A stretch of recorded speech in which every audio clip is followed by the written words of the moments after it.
Hi, Alicia Drew here. So I just got off of a client call with someone who is in a new relationship, and she wants to know they're getting engaged. So I've been encouraging her to have some money conversations. They have very different relationships with money. And just like in my book, I'll talk about how our family of origin really informs the way we think a normal marriage and relationship should be. The same is true for money. So, what you saw in your family is probably what you think is the right way to do things.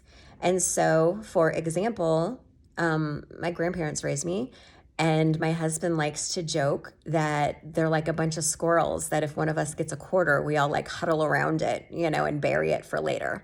We're savers. We are. We are frugal people. We are savers. I think my grandparents, grew up as products of the Depression, and we're not frivolous people. And they really instilled that in us. His family, however, ironically, his grandma was also a product of the Depression and was a saver.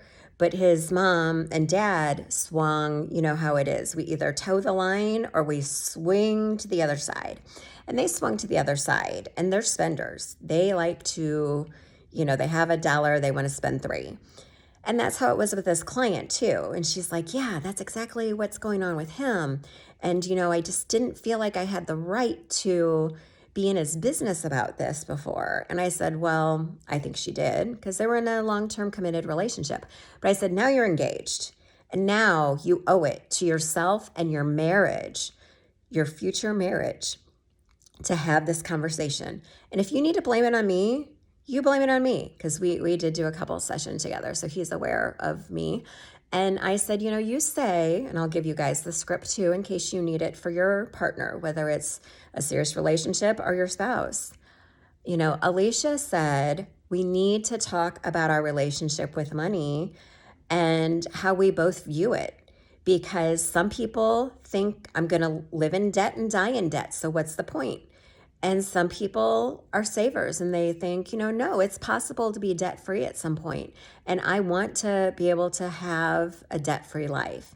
So let's get on the same page about this. Let's talk about what your money stories are, what my money stories are, and what we want to be our money story going forward, right?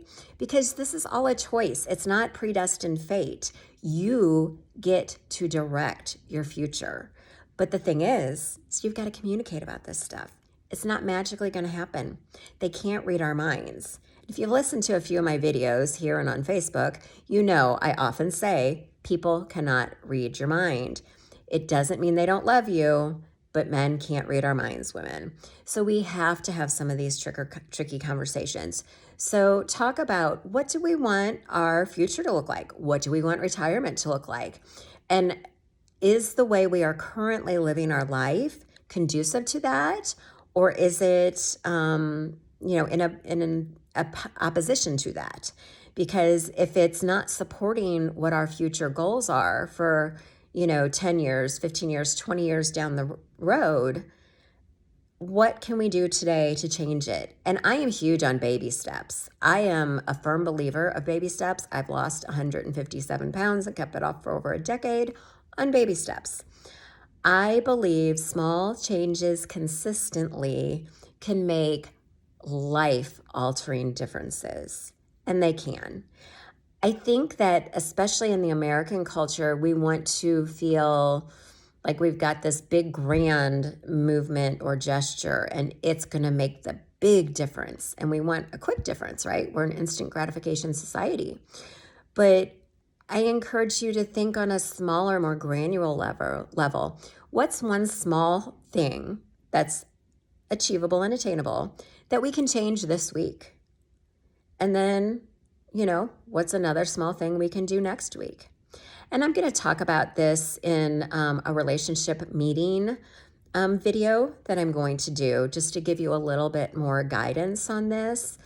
But I would love to hear, are you having conversations with your partner about some of these tricky things. Because if you're not, because no one teaches us really how to have these conversations and how to communicate about this stuff, then you need someone to guide you through this. Because I promise you, nothing will get better by ignoring it.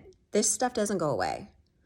And so, what is one small thing you can do to take action to move your relationship and your life in the right direction, the direction that you want, the direction that you in 5, 10, 15 years from now wants?